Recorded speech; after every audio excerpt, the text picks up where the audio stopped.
Hello everyone, welcome back to Grey Pot.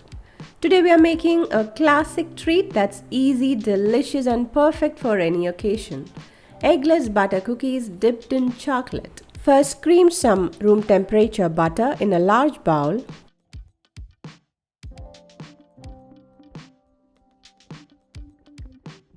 Add some milk.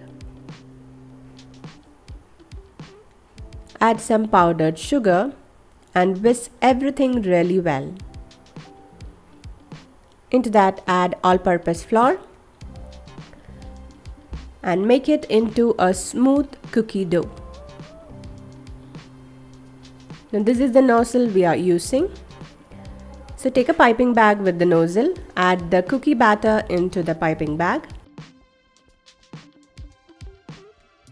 Pipe the cookie dough into a baking tray lined with parchment paper. Use any designs for the cookies.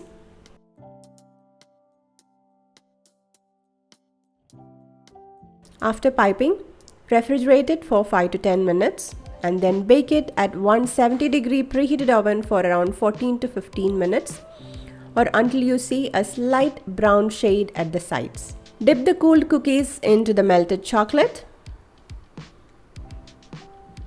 And that's it. Delicious eggless butter cookies dipped in chocolate, perfect for snacking, gift giving or sharing with friends and family. Thanks for watching. Don't forget to subscribe, hit the notification bell and share your creations with me on social media using #egglessbuttercookiesgreypot.